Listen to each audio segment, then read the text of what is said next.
আন্তর্জাতিক খ্যাতি সম্পন্ন মুফাসসির কোরআন হযরত মাওলানা কামরুল ইসলাম সাঈদ আনসারী সাহেব দামাত বারকাতুহুম, হযরত মাওলানা কামরুল ইসলাম সাঈদ আনসারী সাহেব দামাত বারকাতুহুম।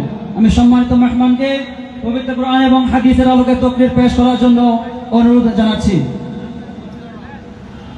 এই মাইকের কে আছে? সাউন্ড ইকো বন্ধ করবেন, মিষ্টি সাউন্ড করবেন, এত বেশি দরকার নেই আমার। আসসালামু আলাইকুম ওয়া রাহমাতুল্লাহি ওয়া বারাকাতুহু। সকলে ভালো আছেন? যে আমিও ভালো আছি, তবে মানসিক খুব যন্ত্রণায় আছি আর কি। দেশ স্বাধীন হয়েছে, আমরাও স্বাধীনতা পেয়েছি। এখন স্বাধীনতাকে ধরে রাখাটা প্রয়োজন। আবেগ দিয়ে, উচ্ছ্বাস দিয়ে সব কিছু হয় না, বিবেক বুদ্ধি দিয়ে অনেক কিছু করতে হয়। আমি 11:30 পর্যন্ত কথা বলবো। আসলে লোভের কারণে নয়, লাভের কারণে নয়। সুদূর মাদারীপুর থেকে এসেছি। আগামীকালকে মাদারীপুরে একটা ওলামা মাশায়েখ সম্মেলনে বক্তব্য রাখব। আবার কুমিল্লা এসে রাত্রে একটি দিনই প্রোগ্রামে জয়েন করব। আপনাদের জন্য একদিন, আমাদের কিন্তু সব দিন। 2.5 ঘন্টার বক্তৃতা আমাদেরকে যতটুকু কষ্ট দেয়, তার থেকে অন্তত 20 গুণ কষ্ট দেয় আসা যাওয়ার জার্নিতে। 2 ঘন্টা বক্তব্যের একটা স্টেজে আসতে আমাদের 20 ঘন্টা কম করে হলো জার্নি করতে হয়। আমি মাহফিল ইন্তেজামিয়া কমিটিকে অনুরোধ করেছিলাম যে আমার একটা প্রোগ্রাম, যেহেতু আমার ইচ্ছায় নয়, আমাদের দিনী ভাইদের অতিরিক্ত চাপাচাপির কারণে একটা প্রোগ্রাম হয়েছে, তো আমি আগামীকালকে যাব। সারা রাত জার্নি করব, সারা দিন জার্নি করব। খুলিকাল ইনসানা দাঈফা। তা আমাকে একটু আগে দিলে, আমার আবুল কালাম আজহারী ভাইকে পরে দিলে শান্তি মতো উভয় কথা বলতে পারতাম। তো আসলে ওনারা দেননি, এটা ওনাদের বিষয়। তো আমি 11:30 পর্যন্ত কথা বলবো। আল্লাহ তাআলা এর মধ্যেই আমার জবান থেকে প্রয়োজনীয় কথাগুলো বের করে দিক। বলি আল্লাহুম্মা আমিন। সুবহানাকা লা ইলমা লানা ইল্লা মা আল্লামতানা ইন্নাকা আনতাল আলিমুল হাকিম। রব্বি ইশরাহ লি সাদরি ওয়া ইয়াসসির লি আমরি ওয়াহলুল উকদাতাম মিন লিসানি ইয়াফকাহু কওলি।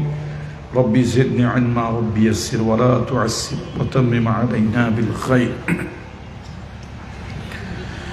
نحمده ونستعينه ونستغفره ونؤمن به ونتوكل عليه ونعوذ بالله من شرور أنفسنا ومن سيئات أعمالنا.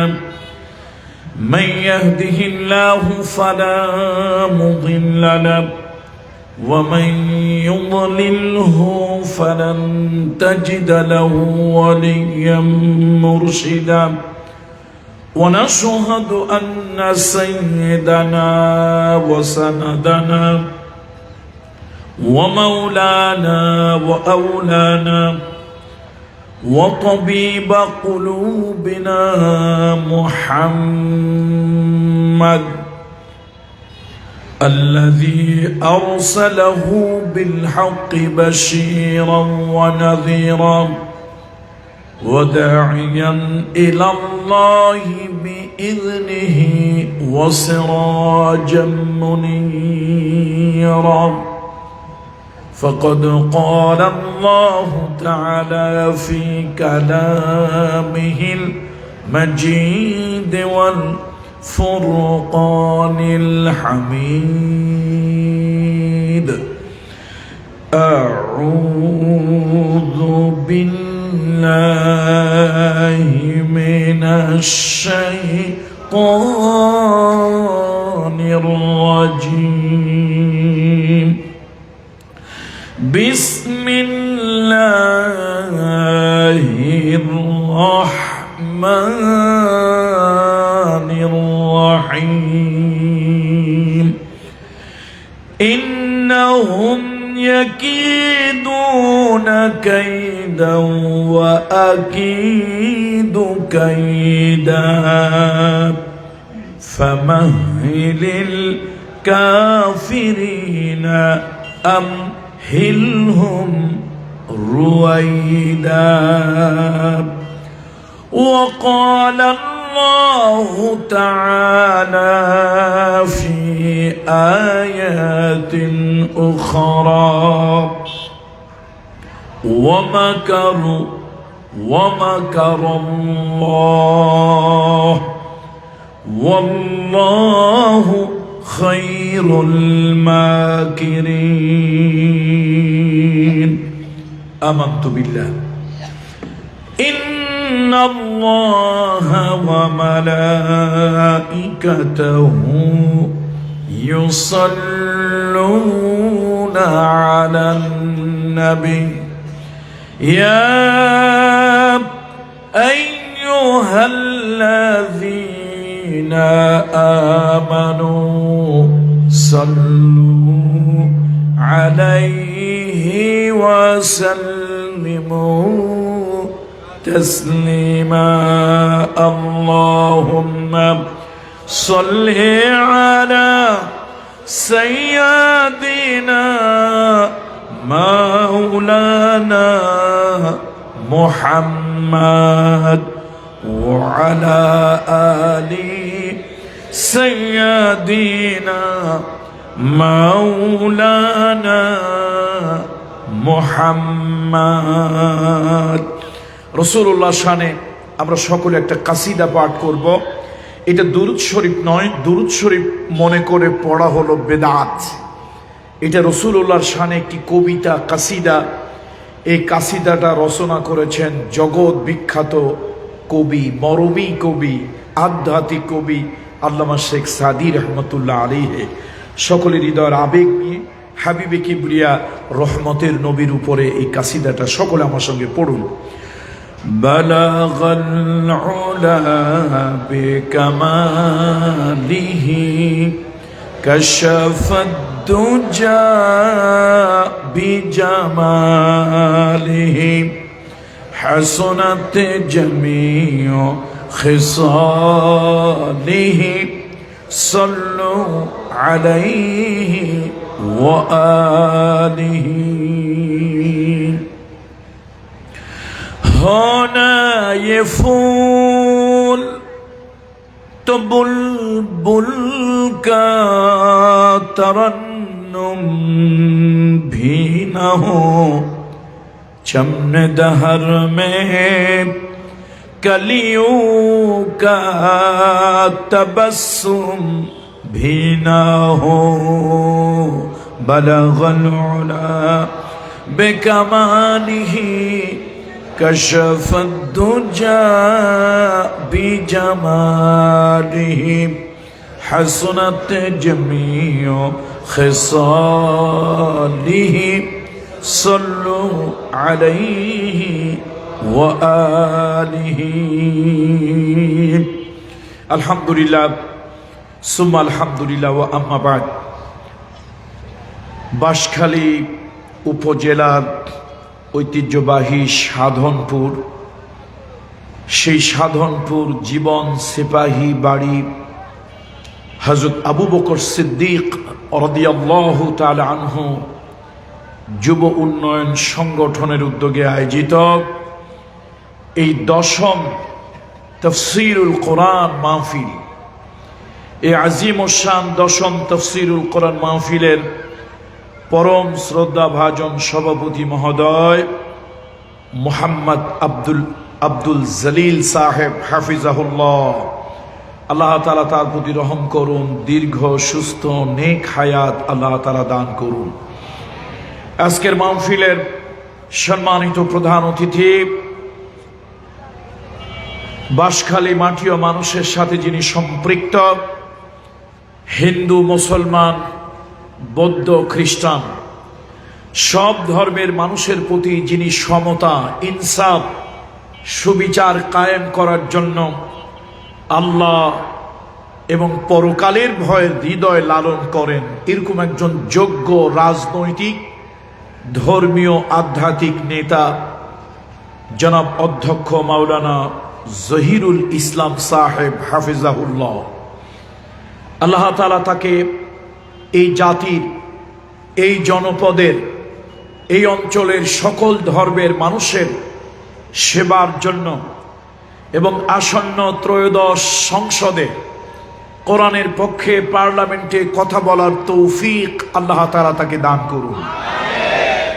আজকের মাহফিলে উপস্থিত হাজারাত উলামায়ে কেরাম, আকাশের নক্ষত্র তুল্য হাজারাত উলামায়ে কেরাম, আইম্মায়ে মাসাজিদ, বিশেষত আমার পূর্বে যিনি বক্তব্য রাখলেন, আমার একজন প্রিয় মানুষ, প্রিয় ভাই, প্রিয় বন্ধু, প্রিয় সহযোগী, হযরত মাওলানা আবুল কালাম আজাদ আল আজহারি হাফিজাহুল্লাহ, আল্লাহ তাআলা তার এই কণ্ঠে বলিষ্ঠতা দান করুন। কোরআন এবং হাদিসের আলোকে এ জাতিকে যেন রাহনুমাই করা, পথ প্রদর্শন করা তিনি যেন দীর্ঘদিন করতে পারেন। সুস্থ নেক হায়াত দিয়ে আল্লাহ তাআলা তাকে বাঁচিয়ে রাখুন। অন্যান্য সকল উলামায়ে কেরাম, হযরত মাওলানা মুহাম্মদ আজিজুল ইসলাম সাহেব, হযরত মাওলানা সেলিম উদ্দিন রেজভী, মাওলানা মুফতি জাকারিয়া সাহেব, আল্লাহ তাআলা তাদের প্রত্যেককে সম্মানিত করুন, দীর্ঘ সুস্থ নেক হায়াত দান করুন।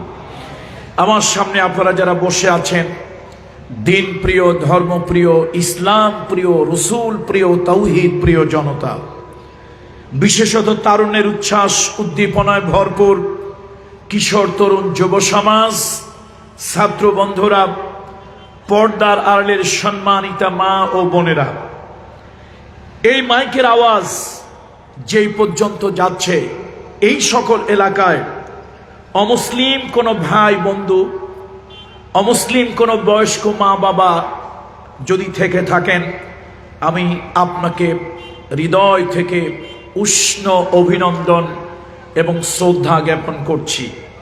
আসুন আজকের এই মাহফিলে আল্লাহ সুবহানাহু ওয়া তাআলা আমাদেরকে আসার সুযোগ, বসার সুযোগ দিলেন, সেজন্য রব্বে কারিমের দরবারে সেজদায় অবনত হয়ে শ্রদ্ধা বিজড়িত কণ্ঠে শুকরিয়া আদায় করি, পড়ি আলহামদুলিল্লাহ। সময় যেহেতু একটা টাইম ফ্রেম, নির্ধারিত সময়ের মধ্যেই আমি আমার বক্তব্য শেষ করব। আমি কোরআনুল কারীমের ৮৬ নম্বর সূরা, সূরা আত-তারিক, এই সূরা থেকে ৩ টুকরা আয়াতে মুকাদ্দাসা, ৩ টুকরা আয়াতে কারিমা তেলাওয়াত করেছি। কোরআনুল কারীমের তৃতীয় সূরা, সূরাটার নাম হলো আলে ইমরান।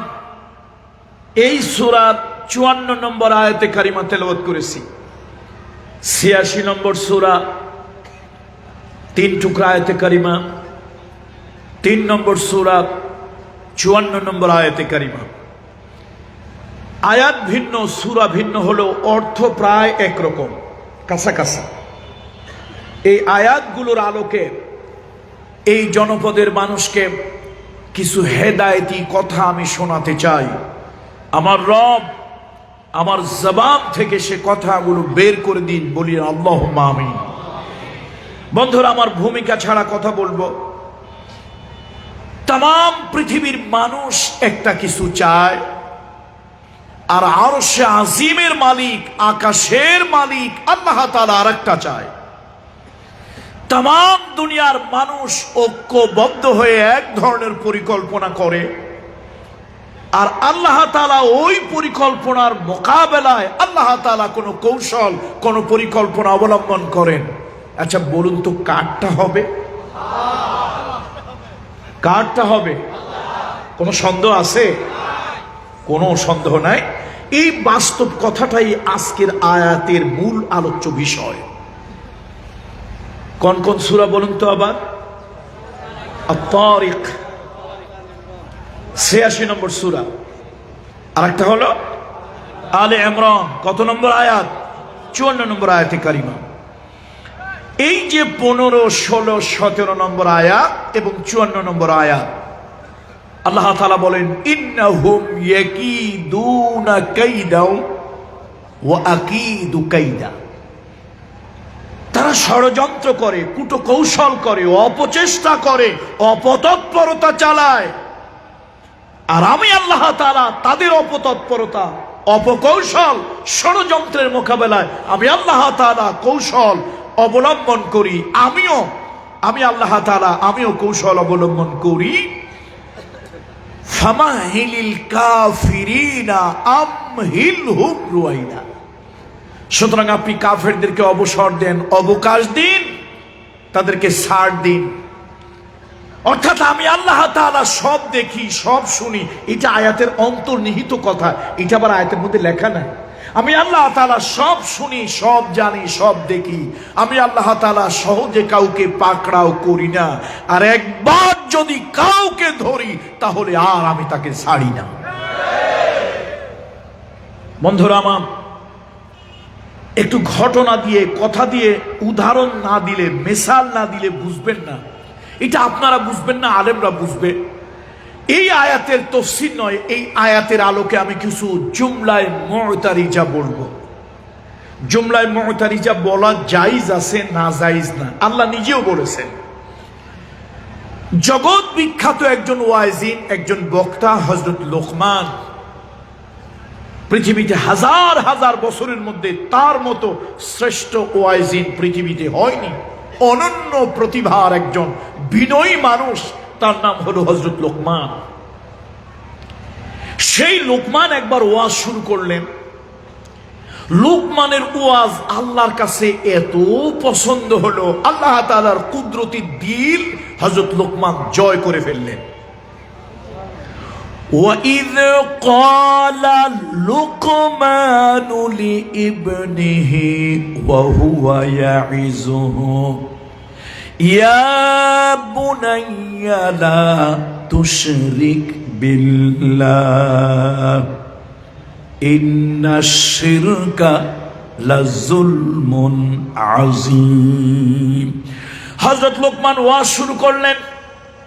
ও আমার কলিজার টুকরা সন্তানেরা, ও আমার সন্তানেরা, স্নেহের আদরের সন্তানেরা, আমি তোমাদের উদ্দেশ্যে ওয়াজ করি, নসিহত করি, আল্লাহর সাথে কাউকে শরীক করিও না।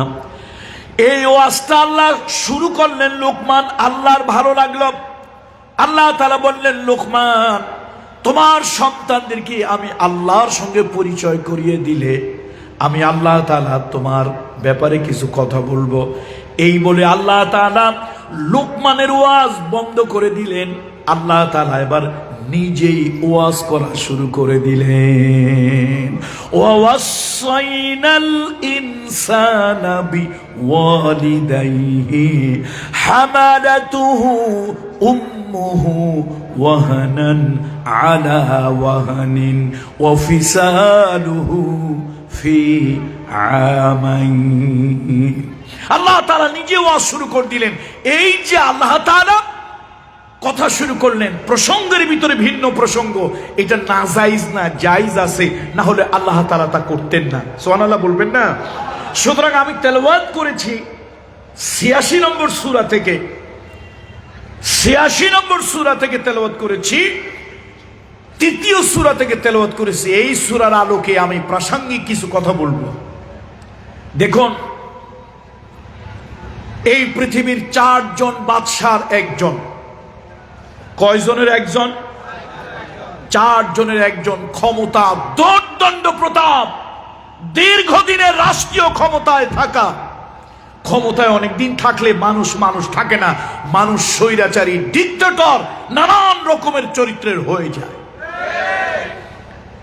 এই পৃথিবীতে ৪ জন বাদশার একজন নাম হলো নমরুদ। জগৎ বিখ্যাত তাফসীর নাম হলো জালালাইন। এই জালালাইনের আবার একটা ব্যাখ্যা সরা আছে, তার নাম হলো কামালাইন। কি নাম তাফসীরের? এই কামালাইনের ভিতরে বলা হয়েছে ওই বেটার নাম ছিল নমরুদ ইবনে কেনান। কথা কিন্তু খুব গভীর মনোযোগ সহকারে শুনতে হবে, ঘটনা বলা যাবে না, ওই সময় নাই। উদ্দেশ্য হলো তামাম পৃথিবীর মানুষ পরিকল্পনা করে একটা, কিন্তু আল্লাহ পরিকল্পনা করে আর একটা। কারটা হবে? তামাম পৃথিবীর মানুষ একটা কিছু চায়, আমার আল্লাহ সিদ্ধান্ত নেয় আরশ থেকে আর একটা কাটতে হবে। এটাই বাস্তবতা। পৃথিবীর দোর্দণ্ড প্রতাপের বাদশাহ নমরুদ ইবনে কেনান, ওই নমরুদ ইবনে কেনান স্বপ্ন দেখেছিল তার রাজ্যে একটা নক্ষত্র তারকা উদয় হয়েছে। ওই তারকার আলোতে আলোকিত হয়েছে তামাম দুনিয়া, কিন্তু ওই নক্ষত্রের নিচে, ওই তারকার নিচে একটু অন্ধকার। ওই অন্ধকারে নমরুদের রাজ সিংহাসন, নমরুদের রাজ তপ্ত অন্ধকারে ঢেকে গিয়েছে, ম্লান হয়ে গেছে।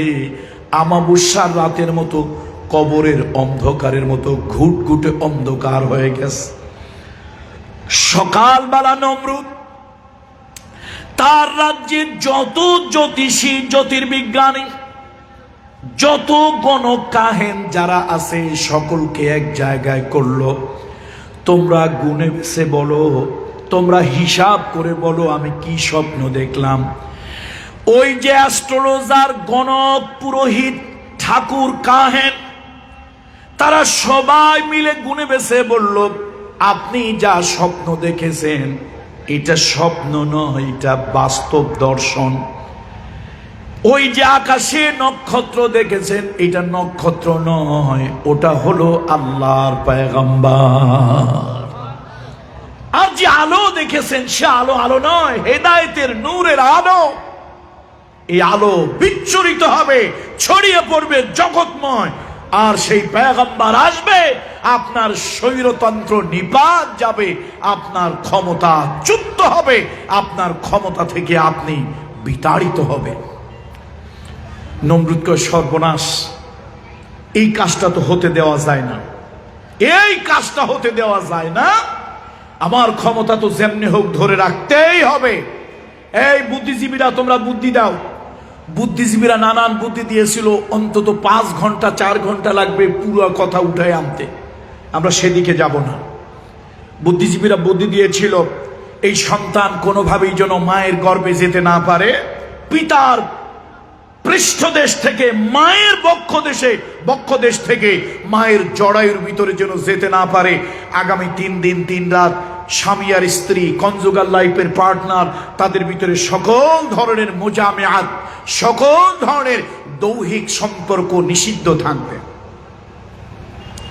আমরা জানি 3 দিন 3 রাত কঠিন ভাবে পালন করা হলো, কিন্তু আল্লাহর কি কুদরত। নমরুদের একান্ত কাছের লোক, তার নাম হলো তারিক। কোরআন শরীফ বলেছে তার নাম আজর। এটার পিছনে একটা লম্বা কথা আছে, আমি ওদিকেও যাব না সময়ের কারণে। এবং তার স্ত্রীর নাম তাফসীরে কাদেরীর ভিতরে বলা হয়েছে আদনা। বেবিলনিয়ার সুমেরিয়া উর নামক নগরীতে জন্ম হলো এক পবিত্র শিশুর, তার নাম ইব্রাহিম। দেখেন, এই সন্তান মায়ের রেহেমের ভিতরে আসতে দিতে তারা বাধা দিল। 3 দিন 3 রাত কোনো পুরুষ আর নারীর ভিতরে কোনো সম্পর্ক হবে না। কিন্তু আল্লাহর কি কুদরত, একান্ত কাছের লোক দিয়ে আল্লাহ তারা সে ব্যবস্থা করে ফেললেন। আবার তারা গুনে বেছে বলল সর্বনাশ, যেই সন্তানকে আমরা বাধা দিতে চেয়েছিলাম, সারা দেশ যাদেরকে বাধা দেওয়ার জন্য চেষ্টা করেছে, ওই সন্তান অলরেডি তার মায়ের রেহেমের ভিতরে ঢুকে গেছে। আচ্ছা, বাঁশখালীতে হিন্দু, মুসলমান, বৌদ্ধ, খ্রিস্টান, বাঁশখালীতে আপনাদের মায়ের গর্ভে সন্তান কতদিন থাকে? কয়দিন? 10 মাস, 10 দিন, 11 মাস, তার থেকে বেশি হলে 12 মাস, নাকি এর থেকেও বেশি থাকে? এবার বুদ্ধিজীবীরা পরামর্শ করে বুদ্ধি দিল, আগামী 12 মাসের ভিতরে যত সন্তান, পুত্র সন্তান জন্মগ্রহণ করবে সব সন্তানদেরকে হত্যা করতে হবে। আপনারা শুনে আশ্চর্য হবেন, এক spiritual matter, super natural matter, এক অলৌকিক কাণ্ড, মিরাকল, এক অলৌকিক ঘটনা ঘটল। বিবি আদনা গর্ভবতী হলেন, কিন্তু পৃথিবীর কেউ জানতে পারলো না। 7 মাস পার হয়ে গেছে, নিজের স্বামী পর্যন্ত টের পায় নাই। নারী যদি গর্ভবতী হয়, চোখের কোনায় কালা হয়, কালি হয়ে যায়, ঘুমাতে পারে না, ঘন ঘন বমি হয়। এরপরে আস্তে আস্তে তার পেটটা ভারী হয়। আমার মা, আমার বোন, আমার স্ত্রী, আমার মেয়ে যখন গর্ভবতী হয় বা হয়েছিল, তখন আস্তে আস্তে তাদের পেটটা উঁচু হয়েছে। এটাই তো স্বাভাবিক নাকি? ওই যে আগে বলছিলাম, তাম দুনিয়া মিলে একটা ষড়যন্ত্র করে, তাম দুনিয়া মিলে একটা জিনিস চায়, আরশের মালিক আল্লাহ তাআলা আর একটা চায়। কারো কথা শেষ পর্যন্ত হয় না, আমার আল্লাহ তাআলা যা চায় তাই হয়ে যায়। সরকারের, গভর্নমেন্টের লোক, আপনারা তফসির পড়ে নেবেন। এক এক তফসিরে চমকপ্রদ নতুন নতুন কথা বলা হয়েছে, আপনারা পড়ে নেবেন। নানান ভাবে চেষ্টা করেও ইব্রাহিম খলিলুল্লাহকে তারা মারতে পারেনি। কেন? ধরেন গভর্নমেন্ট আইন করলো 2024 সালের 1 জানুয়ারি থেকে যত পুত্র সন্তান জন্মগ্রহণ করবে সবগুলোকে হত্যা করা হবে একেবারে 31 ডিসেম্বর পর্যন্ত। বিবি আদনার ঘরে একটা বাচ্চা হলো, স্বামী বলল পাহাড়ের গুহায় নির্জন জায়গায় গিয়ে প্রসব করবে, যদি ছেলে হয় গলা টিপে হত্যা করে পাথর মাটি চাপা দিয়ে চলে আসবে, যদি কন্যা হয় কোলে করে নিয়ে আসবে। তার কারণ গভর্নমেন্টের কন্যার ব্যাপারে কোনো নিষেধাজ্ঞা নাই। মা চলে গেলেন নির্জন জায়গায়, সন্তান প্রসব হলো। এত সুন্দর 14 তারিখের পূর্ণিমার চাঁদের মতো আলোকিত, ফুলের মতো ফুটফুটে এই সন্তান গলা টিপে হত্যা করতে গিয়ে মার হাত কেঁপে উঠল। মা পারলেন না, মায়ের পক্ষে সম্ভব না। মা সিদ্ধান্ত নিলেন, ডিটারমাইন্ড হলেন, এই সন্তানকে গুহার মধ্যে রেখে ডালপালা দিয়ে মুখটা বন্ধ করে চলে যাবে। ভাগ্য যদি তার ভালো হয় এর মধ্যে বাঁচবে, ভাগ্য তকদির যদি তার খারাপ হয় কোনো হিংস্র প্রাণী তাকে খেয়ে ফেলবে, মরে যাবে। যাক, মা হইয়া নিজের হাতে এমন একটা ফুটফুটে সন্তান আমি হত্যা করতে পারবো না। বন্ধুরা আমার, মুরব্বীরা আমার, 7 মাস পর্যন্ত দুনিয়ার কোনো মানুষ জানলো না, টের পেল না বিবি আদনা গর্ভবতী হয়েছেন। এরপরে তিনি নির্জন জায়গায় গিয়ে, গোপন জায়গায় গিয়ে তিনি থাকলেন। বাচ্চা প্রসব হলো, গুহার মধ্যে বাচ্চাটা রেখে তিনি চলে আসলেন। 3টা সন্তানকে আল্লাহ তাআলা কুদরতি খাবার খাওয়াইছেন। একজন হলো মারিয়াম, বাইতুল মুকদ্দাস মসজিদের ইমাম, আলে ইমরান, ইমরানের স্ত্রী হান্না বিনতে ফাকুজ, তার মেয়ে, ইমরানের মেয়ে, নাম হলো তার মারিয়াম। ইন্নী সাম্মাইতুহা মারিয়াম। ওই মারিয়ামকে আল্লাহ তাআলা কুদরতি খাবার খাওয়াইছেন। তার শারীরিক ফিজিক্যাল গ্রোথ এত বেড়ে গিয়েছিল 6 দিনের মারিয়ামকে দেখলে মনে হতো বয়স 18 দিন। 18 দিনের মারিয়ামকে দেখলে মনে হতো বয়স 3 মাস। 3 মাসের মারিয়ামকে দেখলে মনে হতো যেন বয়স বছর পার হয়ে গেছে। আর একটা সন্তান, সে হলো ইব্রাহিম আলাইহিস সালাম। আল্লাহ তাআলা এমন কুদরতি গায়বী খাজানা থেকে খাবার আল্লাহ তাআলা তাকে খাওয়ালেন। মায়ের দুধ, মা প্রতিদিন একবার গোপনে গিয়ে দুধ খাওয়ায়, কিন্তু আল্লাহ তাআলা কুদরত দিয়া দুধ আর মধু খাওয়াইয়া আল্লাহ তাকে বড় করলেন। শারীরিক গ্রোথ তার এত বেড়ে গেল 3 বছরের ইব্রাহিমকে দেখলে মনে হয় 7 বছর, 7-8 বছরের ইব্রাহিম দেখলে মনে হয় বয়স হয়ে গেছে 17 বছর। আল্লাহু আকবার! তার অ্যাকচুয়াল এজ কত এটা কেউ কল্পনায় ধারণাই করতে পারে না। দুনিয়ার মানুষ চাইলো, একটা গভর্নমেন্ট, প্রতিষ্ঠিত গভর্নমেন্ট চাইলো এই সন্তান পৃথিবীতে না আসুক। আপনাদের কাছে প্রশ্ন, ইব্রাহিম খলিলুল্লাহ পৃথিবীতে আসছে না আসে নাই? তাহলে পরিকল্পনা কারটা হইছে? গভর্নমেন্ট এত পরিকল্পনা, এত কিছু লজিস্টিক সাপোর্ট, এত কিছু দিয়েও পয়গম্বর ইব্রাহিমকে ফিরাতে পারলো না, পারে নাই। বন্ধুরা আমার, ইব্রাহিম খলিলুল্লাহকে যখন জ্বালানের পোড়ানোর সময় হলো, সেই সময় আগুন জ্বালানো নমরুদ ইব্রাহিমকে পুড়িয়ে মারতে হবে কেন? সে যুবক মানুষ, যুবকেরা সমাজ পরিবর্তনের চিন্তা করে, বুড়া মানুষ কখনো সমাজ পাল্টানোর চিন্তা করে না, করে যুবকেরা। নমরুদ একদিন তার জাতির লোকজনকে এক জায়গায় করে বলে, এই শোনো, আমাদের সমাজ পাল্টাতে চায়, আমাদের এই জাতির শাসন ব্যবস্থা পাল্টাতে চায়, আমাদের ইলা রবদেরকে, আমরা যাদেরকে উপাসনা করি, ইবাদত করি, সেগুলি পাল্টাতে চায়। এরকম কোন যুবক কি আমাদের দেশে আছে?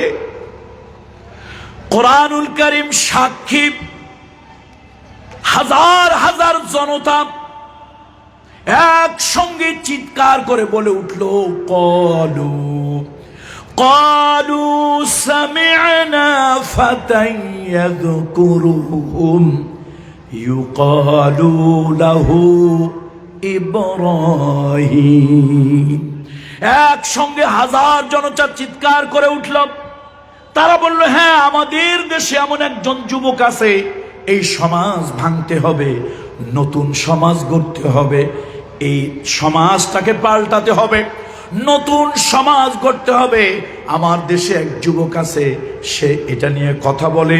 ওই যুবকটার নাম ইউকালু লাহু ইব্রাহিম। যুবকটার নাম কি? যুবকটার নাম কি? ইব্রাহিম। আচ্ছা, তাহলে তাকে আগুনে জ্বালিয়ে পুড়িয়ে মারো। আগুন জ্বালানো হলো। টিকটিকির মতো এক ধরনের প্রাণী, গুইসাপ থেকে, গোসাপ, গুইসাপ যেটাই বলি, তার থেকে ছোট, টিকটিকির থেকে বড়। আমরা বলি কাকলাস, কোথাও বলে কাল্লাস, কোথাও বলে গিরগিটি। আপনারা কি বলেন? হ্যাঁ, বুঝি নাই। চট্টগ্রামের ভাষায় লৌফিয়নি। লৌফিয়নি, মাশাআল্লাহ। এরকম মাঝে মাঝে চট্টগ্রামের ভাষা শেখা দরকার। বড় মিষ্টি ভাষা, বড় মিষ্টি ভাষা। এই ভাষায় কথাবার্তা বললে কিরামান কাতিবিন একটু বুঝতে কষ্ট হয় আর কি, বোঝে তো। এই কাকলা শেষে আগুনটা ফু দিল। এ যুবক, গল্প বলছি না, তোমাদেরকে শিক্ষা দিচ্ছি প্রত্যেকটা পয়েন্টে। আচ্ছা, আপনি বলেন তো, 1 লক্ষ কি যেন বললেন? লৌফিয়নি। এই 1 লক্ষ বা 1 কোটি লৌফিয়নি যদি ফু দেয়, আচ্ছা, আগুন কতটুক বাড়বে? আগুন টের পাবে যে কিছু একটা হয়েছে? বাড়বে না। কিন্তু সে ফু দিয়েছিল নমরুদের পক্ষে, ইব্রাহিম খলিলুল্লাহর বিপক্ষে। মনে রাখবেন, এটা নোট করে রাখবেন। পক্ষান্তরে ব্যাঙ শেষে প্রস্রাব করে দিল। আচ্ছা, 1 কোটি ব্যাঙের প্রস্রাব এক জায়গায় করলে 1 কেজি 1 হবে? কিচ্ছু হবে না। ও হাজার লক্ষ কোটি ব্যাঙ প্রস্রাব করুক না, হবে কি? কিচ্ছুই হবে না। কিন্তু সেই ব্যাঙ ভূমিকা নিল পয়গম্বরের পক্ষে, নমরুদের বিপক্ষে। আমার এই সমাজে কিছু কাকলাস মার্কা, লফিয়ানি মার্কা কিছু মানুষ আছে, কিছু টুপিওয়ালা, দাড়িওয়ালা মুনাফিক আছে, সব সময় জালিম, ডিক্টেটর, স্বৈরাচারী, আল্লাহ বিরোধী, ইসলাম বিরোধী তাগুতপন্থীদেরকে ফু দিয়ে সাহায্য করে। আর কিছু লোক আছে গরিব মিসকিন, ওদেরকে সমাজ ভালো চোখে দেখে না, ব্যাঙ্গের মতো এক কোনায় পড়ে থাকে, দিলটা কাঁদে ইসলামের জন্য। আলেমের গায়ের উপরে চাবুক পড়লে মনটা কাঁদে, আলেমের উপরে চাবুক পড়লে মনটা কাঁদে, আলেমের গলায় ফাঁসি হলে মনটা কাঁদে, সমাজ থেকে আল্লাহর বিধান উঠে গেলে, অরাজকতা সৃষ্টি হলে দিলটা কাঁদে। এরকম কিছু লোকজন আসেনি বন্ধুরা আমার। তবে যুবকদেরকে বলি, হতাশ হইও না, ডিসহার্টেড হইও না। শোনো, লোক বেশি থাকা দরকার নাই, লোক বেশি থাকা দরকার নাই। কোরআনুল কারীমের সূরা আন-নাহল 120 নম্বর আয়াত। লোক বেশি হওয়া দরকার নাই, একজন enough. Enough, that means enough, একজন যথেষ্ট। আল্লাহ তাআলা সূরা আন-নাহল এর ভিতরে 120 নম্বর আয়াত, আল্লাহ তাআলা বলেন, ইন্না ইব্রাহিমা কানা উম্মাতান কানিতান লিল্লাহি হানিফা ওয়া লাম ইয়াকুম মিনাল মুশরিকিন। আল্লাহ তাআলা বলেন, আমার ইব্রাহিম হলো একটা দল, একটা জাতি, একটা নেশন, একটা মিল্লাত, একটা উম্মাহ। মানুষ কয়জন? শুনতেছেন আপনারা আমার কথা? অল্প কিছুদিন হলো তো আমরা তো রাষ্ট্রবিজ্ঞানের ছাত্র ছিলাম, প্রাচ্যের অক্সফোর্ড, ঢাকা বিশ্ববিদ্যালয়। ভাই, রাষ্ট্রবিজ্ঞানের ভাষায় একটা জাতি কয়জনে হয়? হাজার জনতা, লক্ষ জনতা, কোটি জনতা। ইন্ডিয়ার মতো একটা দেশ, শত কোটি জনতা হলো যাদের নেশন। আর মাত্র অনলি ওয়ান পার্সন, একজন ব্যক্তিকে আল্লাহ কি বলতেছেন? উম্মা। উম্মা। আল্লাহ তাআলা একজন ব্যক্তিকে একটা দল বলেছেন, একটা উম্মা বলেছেন, একটা নেশন বলেছেন, একটা জাতি বলেছেন মাত্র একজন লোককে। কারণটা কি? গোটা জাতি তার বিপক্ষে। একটা প্রতিষ্ঠিত গভর্নমেন্ট, বাবা মা যারা আছেন ভালো করে শোনেন, বুড়ো বাবা মা যারা আছেন ভালো করে শোনেন, ছেলে ইসলামী আন্দোলনের পক্ষে গেলে, দ্বীনের পক্ষে গেলে আপনারা খুব লাফান। আরে আপনি বাবা তো বাবা, আজরের মতো বাবা, আদনার মতো মা ইব্রাহিম খলিলুল্লাহর বিপক্ষে চলে গিয়েছিল। একটা দেশের প্রতিষ্ঠিত গভর্নমেন্ট একজন ব্যক্তির বিরুদ্ধে, গোটা জাতির সব মানুষ একজন লোকের বিরুদ্ধে, এমনকি জন্মদাতা পিতা মাতাও সেই লোকটার বিরুদ্ধে। সে মহামানবের নাম কি? এত প্রতিকূল অবস্থায় থেকেও যিনি আল্লাহর দ্বীনের উপরে ছিলেন, এই জন্য আল্লাহ বলছে আমার বেশি লাগবে না। গরু ছাগল হাজার হাজার হইলে, কুত্তা বিড়াল হাজার হাজার হইলে লাভ নাই, সিংহের বাচ্চা একটা হইলেই যথেষ্ট। এই জন্য আল্লাহ তাআলা ইব্রাহিম খলিলুল্লাহকে উম্মাহ বলেছে। এবার ষড়যন্ত্র হলো, পরিকল্পনা হলো, ইব্রাহিম খলিলুল্লাহকে জ্বালিয়ে দেবে, পুড়িয়ে দেবে, ছাই করে দেবে। আগুন জ্বালানো হলো। ওই যে কাকলা শেষে ফু দিল, ব্যঙ্গে প্রস্রাব হলো, কাজ হলো না। ফেরেশতা এসে কাঁদতে লাগলো, ও ইব্রাহিম খলিলুল্লাহ, আমি বাতাসের ফেরেশতা, আগুনকে বাতাস দিয়ে ভাষায় নিয়ে যাব। আর একজন এসে বলল, আমি মেঘের ফেরেশতা, এমন বাড়ি বর্ষণ করব, প্লাবন হয়ে যাবে, বন্যা হয়ে যাবে। ইব্রাহিম খলিলুল্লাহ বলল, আমাকে ডিস্টার্ব করো না, আমাকে ডিস্টার্ব করো না। আমি আল্লাহর মোরাকাবায়, আল্লাহর ধ্যানে আসি, আল্লাহর দিকে মোতাওয়াজ্জু হয়ে আসি, মোতাওয়াজ্জু হয়ে আসি আল্লাহর দিকে। আমার আল্লাহ তাআলা আগুনে জ্বালাইয়া পোড়াইয়া ছাই বানাইয়া তিনি যদি খুশি হন, ওটাই হবে আমার জন্য চরম পাওনা। ইন্না যালিকা মিন আজমিল উমুর। আরে ওটাই তো আমার জীবনের বড় অর্জন। তিনি কারো কাছে মাথা নত করেননি, সাহায্য চাননি, আল্লাহ তারে আগুনে পোড়াইয়া ছাই বানাই দিলেন নাকি? আল্লাহ তারে আগুনে পোড়াইয়া ছাই বানাই দিছে না? তো আল্লাহ কি করছে বলেন তো? গোপনে গোপনে আল্লাহ আগুনটা একটা হুকুম দিয়া দিলেন, ফেরেশতাও জানে না।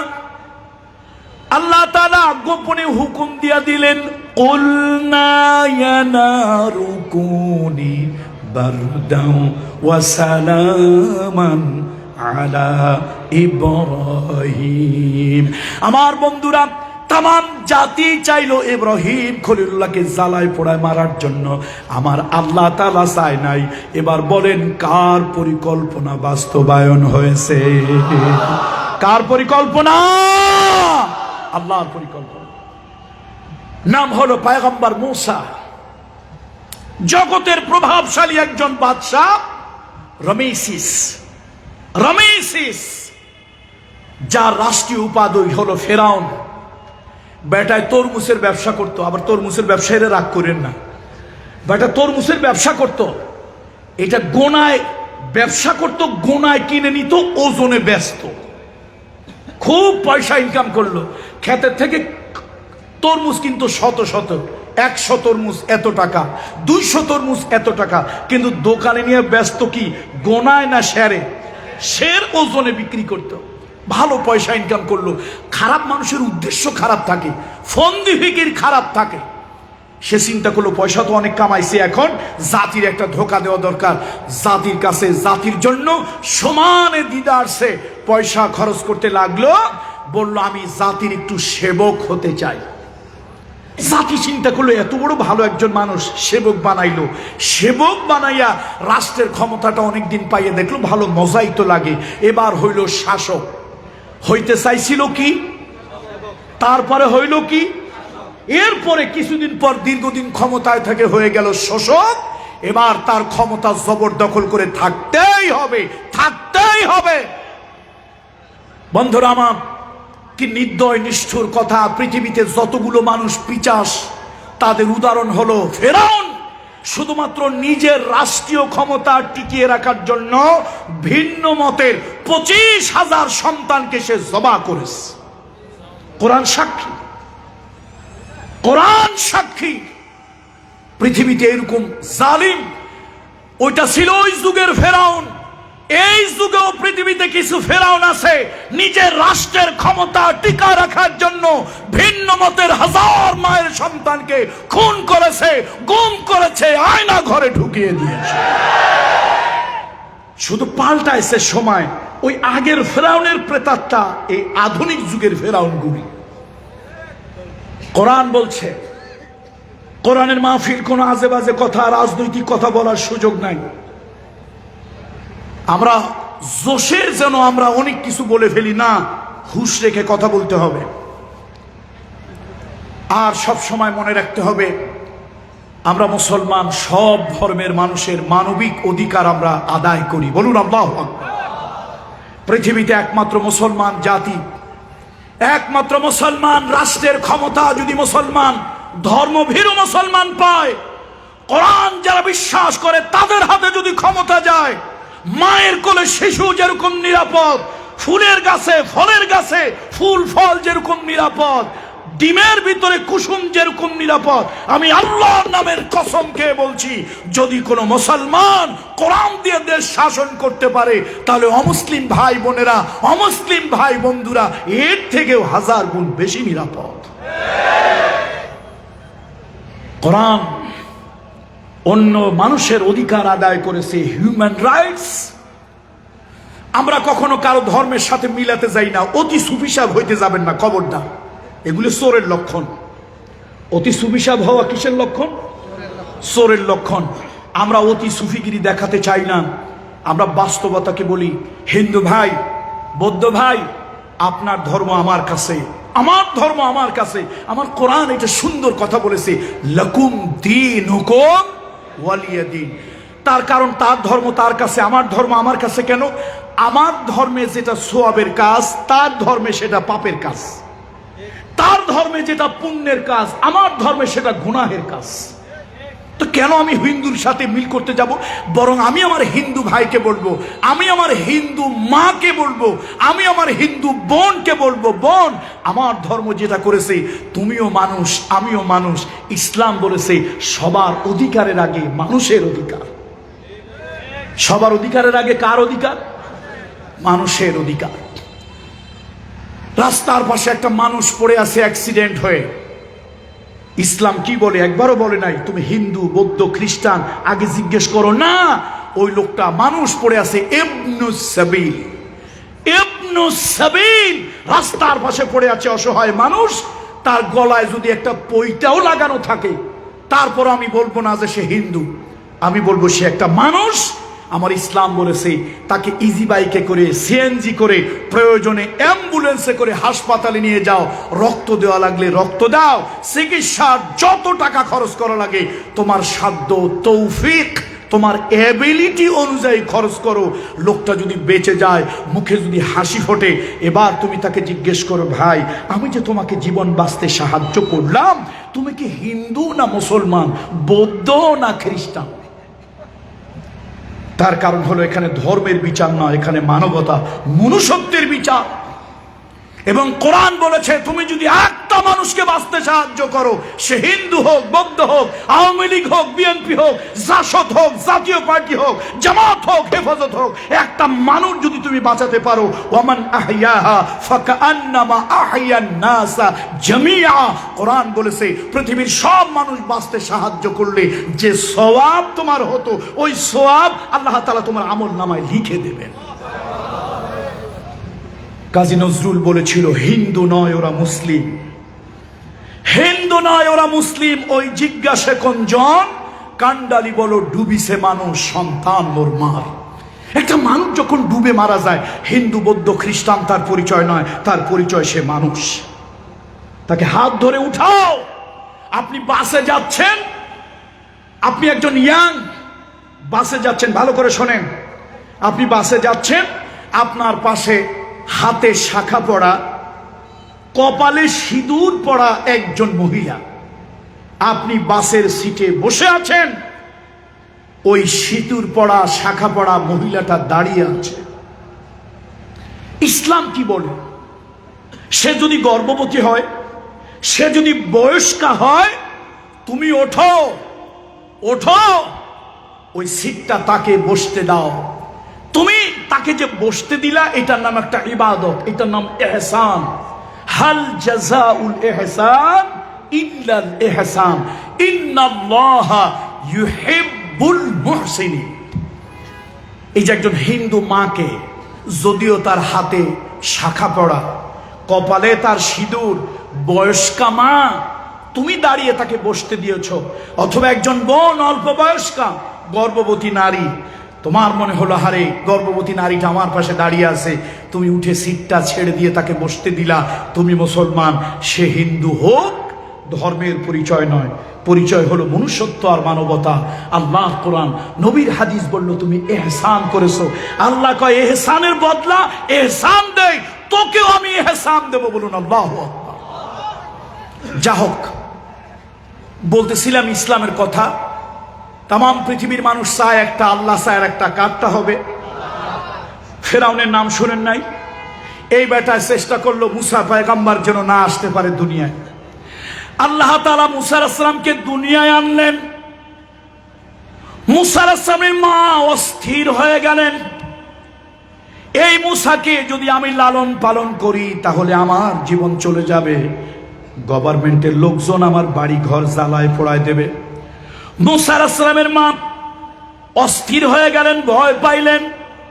আল্লাহ তাকে ওহীর মাধ্যমে জানায় দিলেন, ওয়া আওহাইনা ইলা উম্মি মূসা আন আরদিহি ফাইদা খিফতি আলাইহি ফাআলকিহি ফিল ইয়াম্মি ওয়ালা তাখাফি ওয়ালা তাহজানি ইন্না রাদ্দুহু ইলাইকি ওয়া জাইলুহু মিনাল মুরসালিন। মুসা আলাইহিস সালামের মা গোপনে গোপনে মুসাকে জন্ম দিল। এবার পালতে ভয় পায়, না জানি মুসারে হত্যা করে। গভর্নমেন্টের লোকজন, তার চেলা চামুন্ডা সরকারি দলের লোকজন মানুষের বাড়ি ঘরে আগুন দেয়, জ্বালায় দেয়, পোড়ায় দেয়, মানুষগুলোকে জেলে নেয়, মামলা দেয়, হামলা দেয়, নানান ধরনের অত্যাচার করে। আল্লাহ কয়, ও মুসার মা, ভয় পাইও না, তুমি তাকে দুধ খাওয়াতে থাকো। যদি তুমি ভয় পাও, গভর্নমেন্টের লোকজন, সরকার দলের চেলা চামুন্ডা, সরকার দলের লোকজন, সরকারের বাহিনী তোমার বাড়িতে এসে তালাশ করবে। আন আরদিহি, তুমি তাকে দুধ খাওয়াও। ফাইদা খিফতি আলাইহি, যদি তুমি ভয় পাও, তাকে ফাআলকিহি ফিল ইয়াম্মি, তাকে দরিয়ার ভিতরে, নদীর ভিতরে, সমুদ্রের ভিতরে তারে ফেলে দাও। আমি আল্লাহ তাআলা ওয়াদা করতেছি, ইন্না রাদ্দুহু ইলাইকি, ও মুসার মা, ওই দরিয়ার ভিতরে মুসারে ফেলে দিও, সাগরে ফেলে দিও।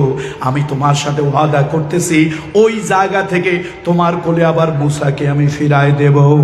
আল্লাহ, তাম দুনিয়ার একটা গভর্নমেন্ট, এই যুবকেরা ঈমান বাড়ানোর জন্য শোনো, শুধু লাফাইও না, শুধু লাফাইও না, লাফাইয়া ফালাইয়া ইসলাম কায়েম হয় না।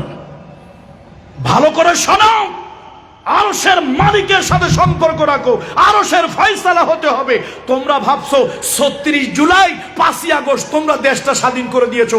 আমি আল্লাহর সাথে পাকের কসম করে বলি, আমরা ৪ তারিখ রাতে ৫ তারিখ সকালবেলাও ভাবি নাই যে দেশের রাস্তার পাশে একটা পাবলিক টয়লেট, গণ শৌচাগার, দুর্গন্ধযুক্ত ভাঙ্গা একটা টয়লেট থেকে শুরু করে সেক্রেটারিয়েট, বঙ্গভবন, গণভবন পর্যন্ত সব জায়গায় তাদের দলের লোক ঢুকানো। রাস্তার পাশে ভাঙ্গা দুর্গন্ধযুক্ত পাবলিক টয়লেটটা থেকে শুরু করে সেক্রেটারিয়েট পর্যন্ত কোন জায়গা তাদের লোক নাই? সব জায়গায় রিক্রুট। আর মিয়া তোমার তো লবণ খাইতেও লাগে না। সেখানে ৫ তারিখ পর্যন্ত আমরা কেউ ভাবি নাই কিছু একটা হবে, কিন্তু আল্লাহর আরশের ফয়সালা যখন হয়েছে সময় পেয়েছে মাত্র ৪৫ মিনিট। সময় কতটুক পাইছে? সামনে যারা ক্ষমতা আসার জন্য খুব লাফাচ্ছেন, আমি তাদেরকে বলি এহতেসাব করবেন, আরশের মালিকের সাথে সম্পর্ক রাখবেন, জমিনের মানুষের সাথে সম্পর্ক রাখবেন। আল্লাহ তাআলা একটা প্রতিষ্ঠিত গভর্নমেন্টকে ৪৫ মিনিটের ভিতরে উড়িয়ে দিয়েছে। আপনাকে উড়াতে আল্লাহ তাআলা ১০ মিনিট সময় লাগবে না। শুধু তাই নয়, রাষ্ট্রবিজ্ঞানের একজন প্রাক্তন ছাত্র হিসাবে আমি বলতেছি, আমি পৃথিবীতে যত গণ অভ্যুত্থান, যত রিভলিউশন, পাবলিক রিভলিউশন, যত ইতিহাস জানি, বিগত ১০০০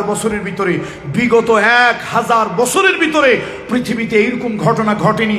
দেশের মন্ত্রী, প্রধানমন্ত্রী, মন্ত্রী পরিষদ, ৩০০ পার্লামেন্টারিয়ান একসাথে ইঁদুরের গর্তে গিয়া জীবন বাঁচাতে পালিয়েছে। পৃথিবীর আর কোথাও এই ইতিহাস ১০০০ বছরের ভিতরে নাই। এটা আল্লাহর পক্ষ থেকে যখন জাতি সীমা লঙ্ঘন করে, আরশের মালিক সে জাতির উপরে উত্তম ফলাফল আল্লাহ তাআলা দিয়ে দেয়। সুতরাং সামনে যারা ক্ষমতায় আসতে চাচ্ছেন তাদেরকে বলি এর থেকে আপনারা শিক্ষা নেবেন। আমার বক্তব্য আর দীর্ঘায়িত করছি না। ইন্নাহুম ইয়াকিদুনা কাইদা ওয়া আকিদু কাইদা ফামাহিলিল কাফিরিনা আমহিলহুম রুয়াইদা ওয়া মাকারু। পড়েন আমার সাথে, ওয়া মাকারু ওয়া মাকারাল্লাহ ওয়াল্লাহু খায়রুল মাকিরিন। যতই ষড়যন্ত্র করো বাবাজিরা বাসাধন, যতই যা কিছু করো, আল্লাহর মায়ের দুনিয়ার বাইরে। ফয়সালা কোথা থেকে হবে? সুতরাং খবরদার, আসমানের ফয়সালার বিরুদ্ধে যাব না, আসমানের সাথে বিদ্রোহ করতে যাব না। আল্লাহ তাআলা এর থেকে আমাদেরকে শিক্ষা গ্রহণ করার তৌফিক দেন। আল্লাহ আমাদেরকে ভবিষ্যৎ উত্তম একটা কল্যাণ দান করুন। এ দেশের ভিতরে কোরআনের বিধান কায়েম হোক, কোরআনের পক্ষে কথা বলার লোক থাকুক। তাহলে আমার দেশের হিন্দু, আমার দেশের বৌদ্ধ, আমার দেশের খ্রিস্টান, আমার দেশের নন মুসলিম মাইনরিটি তারা নিরাপত্তা লাভ করবে, শান্তি লাভ করবে, কল্যাণ লাভ করবে। এ দেশটা একটা শান্তি, নিরাপত্তা, কল্যাণের রাষ্ট্রে পরিণত হবে। দোয়া করবেন। আমার এলাকার লোকজন চাচ্ছে জনপ্রতিনিধি হিসাবে আমি আসি, কিন্তু আমার পরিবার একটা জিনিসের ভয় পাই, আমরা লাঠির মারামারি ভয় পাই, রাজনৈতিক প্রতিহিংসা ভয় পাই। যদিও আমার এলাকার প্রচুর হিন্দু, প্রায় 40% নন মুসলিম মাইনরিটি আছে, তারা উচ্ছ্বাসের সাথে বলেছে আমরা আপনাদের কাছে নিরাপদ, আমরা প্রকৃত মুসলমানের কাছে নিরাপদ, আমাদের কোনো রক্ত সম্পদ কোনো কিছু ক্ষতি আপনাদের দ্বারা হবে না। এদেশে হিন্দু এবং অমুসলিমদের উপরে কাঁঠাল ভেঙে খেয়েছে বিশেষ একটা দুইটা রাজনৈতিক দল, নাম বললাম না, বুঝে নেবেন। অমুসলিমদের মাথায় কাঁঠাল ভেঙে বিশেষ রাজনৈতিক দলেরা খেয়েছে। এদেশের ধর্মীয় লোকদের দ্বারা, মুসলমানদের দ্বারা, আল্লাহওয়ালার দ্বারা, নবীর অনুসারীর দ্বারা কোনোদিন কোনো অমুসলিম ভাই নির্যাতিত, অত্যাচারিত হয় নাই। তাদের দেবালয়, উপাসনালয় কোনোদিন আক্রান্ত হয় নাই। ভোটের জন্য, জোটের জন্য কিছু লোকেরা করে, আমরা তাদের পরিচয় জানি, ভাসুরের নাম জানি, তবে মুখে নেই না। আপনারা জানেন না? আল্লাহ তাআলা জাতিকে হেদায়েত দান করুন। আল্লাহুম্মা সাল্লি আলা মুহাম্মদ ওয়া আলা আলি মুহাম্মদ কামা সাল্লাইতা আলা ইব্রাহিম ওয়া আলা আলি ইব্রাহিম ইন্নাকা হামিদুম মাজিদ।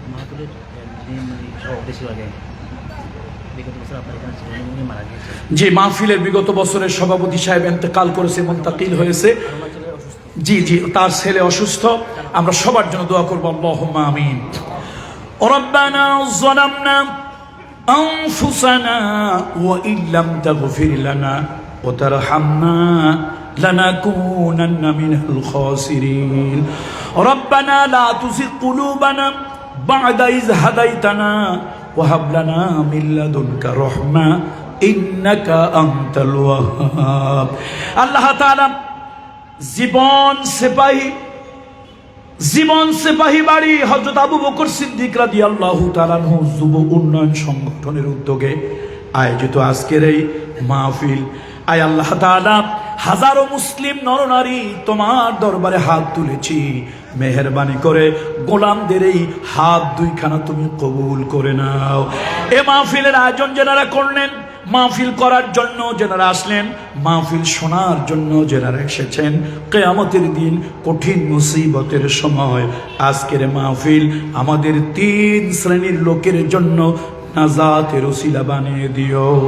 আল্লাহ তাআলা তোমার কোরআনের 2টা সূরা থেকে সামান্য একটু আলোচনা আমরা করলাম, আমরা বুঝতে পারলাম তাম দুনিয়ার মানুষ একটা চায়, তুমি আল্লাহ যদি আরেকটা চাও তোমার ইচ্ছাই হয়ে যাবে।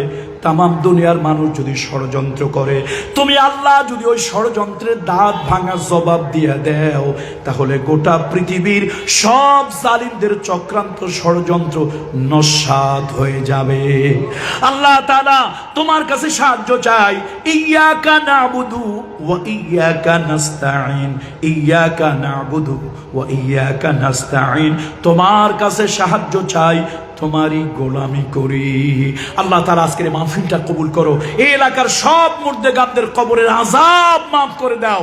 আল্লাহ এই মাহফিলের সাথে সম্পৃক্ত ছিলেন সভাপতি সাহেব সহ, এই মাহফিলের সাথে সম্পর্কিত ছিলেন, আজকে কবরে চলে গেছেন, দুনিয়া থেকে বিদায় হয়েছে। আল্লাহ কবরটা জান্নাতের টুকরায় পরিণত করে দাও, রুহের গায়ে জান্নাতি পোশাক পরিয়ে দাও। আল্লাহ সাবেক সভাপতি সাহেবের ছেলে সহ যারা অসুস্থ রুগ্ন প্রত্যেককে তুমি শেফায়ে আজিলা কামেলা নসিব করে দাও। মালিক এই গোলামদের দোয়া কবুল করো। আল্লাহ আল্লাহ তোমার দ্বীনের জন্য, তোমার ইসলামের জন্য আয় আল্লাহ অনেক পরিশ্রম করা, দিন রাত পরিশ্রম করতে হচ্ছে। আল্লাহ শরীর স্বাস্থ্যটা তুমি ভালো রাখিও, আজকের এই মাহফিলটা কবুল করিও। সুবহানা রাব্বিকা রাব্বিল ইজ্জাতি আম্মা ইয়াসিফুন ওয়া সালামুন আলাল মুরসালিন ওয়ালহামদুলিল্লাহি রাব্বিল আলামিন। সবার কাছে দোয়া চাই, খুব কষ্ট হচ্ছে আমার, আল্লাহ যেন